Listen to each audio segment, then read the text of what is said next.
Hi, friend. My friend Mike brought his MXR Phase 90 for me to take a look at. It's noisy when you plug it in or when it runs off the battery, and every time you click the switch, it pops. Now, someone was in here before and they changed the switch to a true bypass system. We're going to take a look at it. We're going to see if we could eliminate some of the noise and the pops when you click the switch. If that sounds good, join me.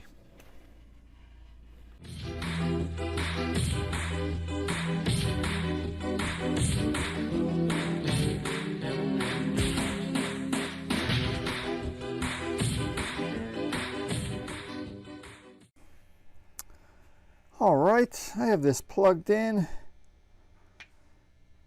This is with the battery. It's off and you still hear some buzz. Gets a little bit different when you plug the cable in. A little bit louder. But listen to this.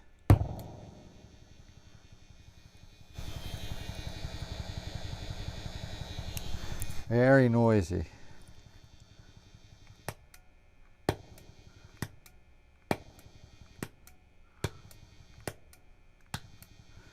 Every time it pops.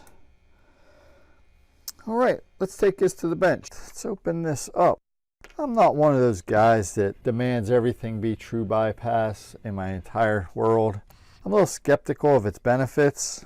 But if you look right here, that is the input capacitor. We're going to rip that out and replace it. Let's get that started. Yeah, I don't fall for the true bypass only business. It's not better, it's different. There are some issues with it, and the pop on the switch is one of the major ones. So we're going to open this. I'm going to take this battery out first. But since we had a problem and it was with both oh, someone really covered this. I'll leave that on there. Right here is where it is. I'm going to use my desoldering braid on this. All right, I went ahead and took this out. This is the, where are we at? 10 nanofarads, is that what that is?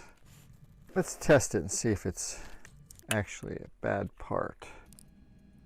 It's not terrible. Let's replace it. All right, rather than sit here and talk at you and you watch me solder this in, I figured I'd just take care of it off camera. I put a brand new film capacitor of the same value right there. Should be less leaky, so let's try that out. I'm just going to leave this open and we'll take it back to the amp. All right, that strange noise is gone. It pops, but a lot less, and only on the first shot. It's better, but we're going to do some more. Maybe I'll replace the output capacitor as well. Let's find it. The input capacitor was easy to find because you follow this yellow wire up to here, goes to here, and then over to here. You'll see that it goes through a resistor right here, and it ends up on these two prongs is where the input capacitor is. I'm going to guess that this is the output capacitor since it's of the same type. But let's follow the leads. Let's see. What color did they make this? This is a blue, goes to here, which connects to here, this purple lead, which goes to this one, which is here. I think it may be this one right here instead of this one. We should probably just replace all these ceramic capacitors, these disc capacitors, but these ones should be fine. All right, let's take a look. Make sure we're following the right lead. Yellow one goes to input. This is the output. Well, I'm going to go ahead and replace some of these anyways, just to get rid of some of the noise that they may be causing.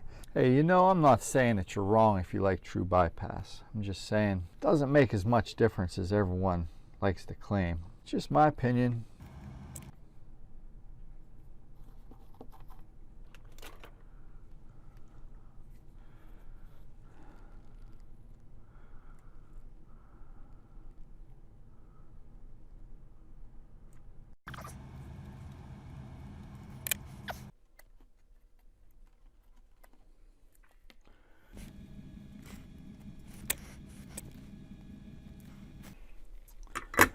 All right, I'm going to try this out between each replacement, see if it makes a big difference or a little difference. All right, now it's open in the back, so it's not protected from RF at the moment, so it may be a little bit noisy because of that, but still it's a lot better. Listen.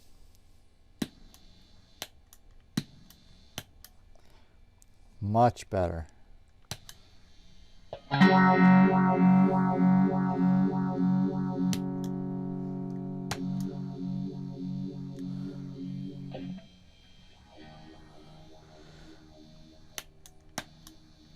All right, let's see if that's good enough or if we're gonna replace something else.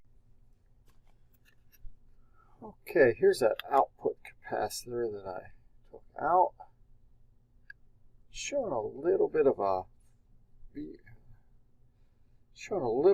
voltage loss. 98 nanofarads. Let's try to replace it with this here.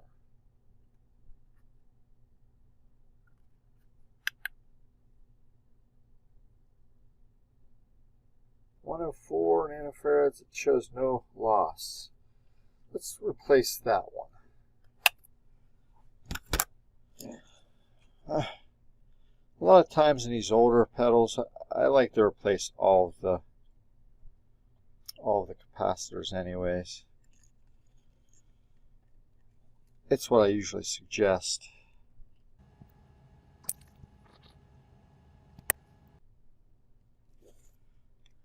Let me get my good snips out. These ones cut a little closer to the board. The other ones are Harbor Freight specials. It seems that every capacitor I replace causes it to get quieter noise-wise.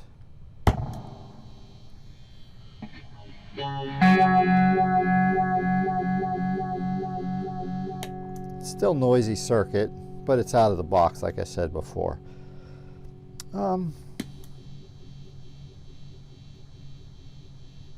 I'm going to go ahead and replace those other capacitors that are in the phase circuit and see how it goes. If it takes out some magical mojo, yes, I'm rolling my eyes right now, I can replace them back in the circuit.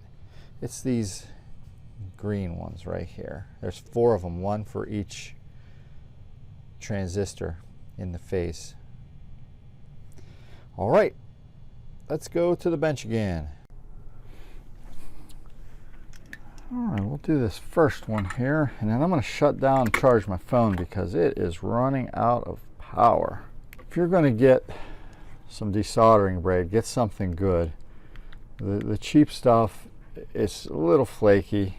This Chemtronics brand works for me every time. All right. See how I got that one in there? We are going to go from there. I'm going to try it out after each one, but I'm going to shut down right now and get it finished. Okay, as you could see, I replaced all those disc capacitors. Every single one of them had a voltage loss across the capacitor, which is, you know, a bad sign. These all showed under test no loss. I'm going to look at these tantalum capacitors here and make sure they're good. We'll test them, take them out, and if they're even off by a little bit, we'll just replace them.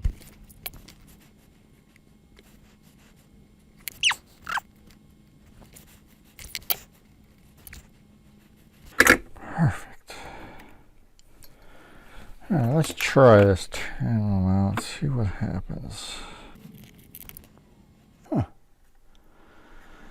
Not bad. 15 microfarads, is that correct? It is. I have these capacitors replaced here. I did replace this one, but that's the LFO timer. And when I replaced it, I didn't have the correct value. So if I put a lower value in, it sped up the LFO. And if I put a higher value in, it slowed it down. And I wanted this range to be the same on the knob, so I just put the original back in. All right, I'm going to button this back up and we're going to get some sound samples. All right, let's try this out. This is the bypass sound.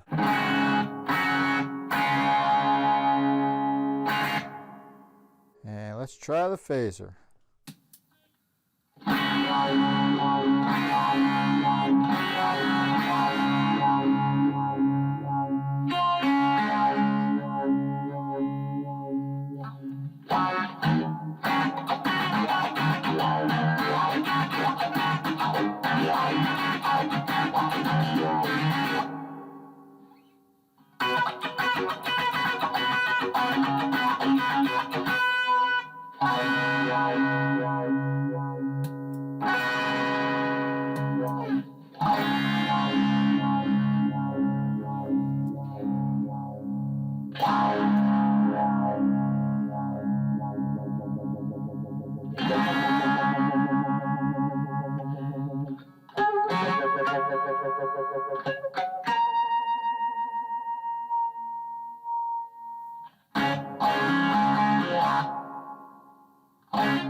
All right, looks like it's good. I'm happy with the results. I'm a sucker for the modulation pedals. It's one of my favorites. I have the 95 with the different modes on it. It sounds a little bit warmer though. I enjoy this one a lot. All right, hey, thanks for stopping by. I really appreciate it. Have a great day. Hey, I talked to my friend about his pedal, and he said since it's already on the bench, why don't we just go ahead and replace that last capacitor? It seemed a little flaky, a little bit off, so we're going to just take it out of there. The only problem is everybody was out of stock of the 15 microfarad tantalum capacitors. So what we're going to do is we're going to put a 10 and a 4.7 in parallel. Be close enough. Good enough for government work. Let's get that started. Okay, I went through my stock and I found these two. This was from the 10, this is from the 4.7. When they're together, these two get the closest to 15. 15.02. Excellent. All right, those are the two we're going to use.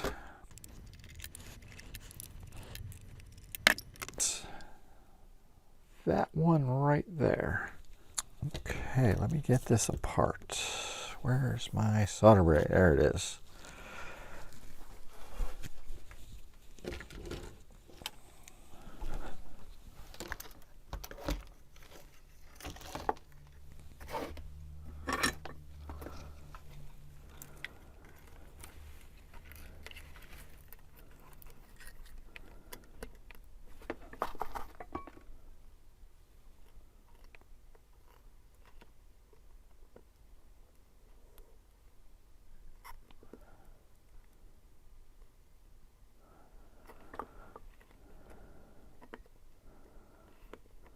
Oops.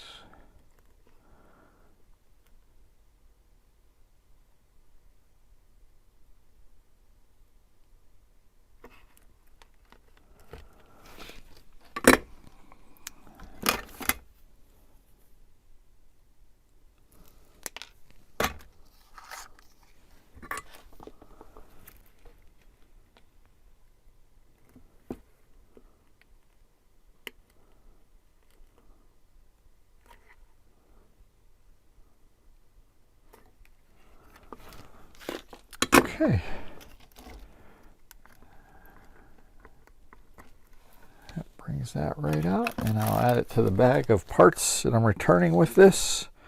These are all the old capacitors.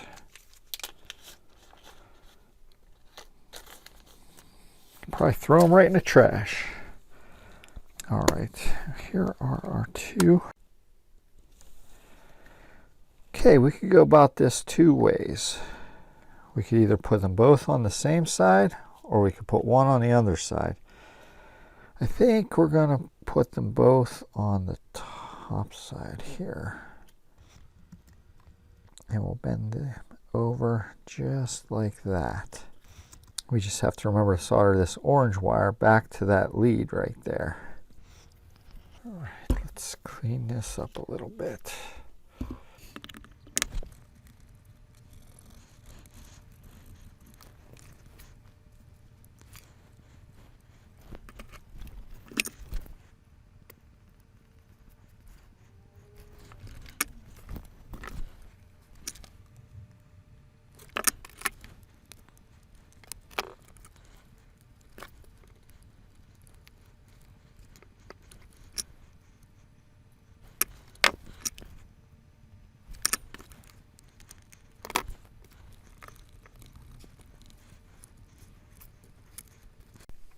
Alright, we're going to put all this silly tape back on here, put it back together. Everything's working fine. Everything's back to normal. Better than factory, I say. I bet it lasts longer too. Of course, this is, what, 30 years old? Something like that. Alright. Hope you have a great day. Talk to you soon.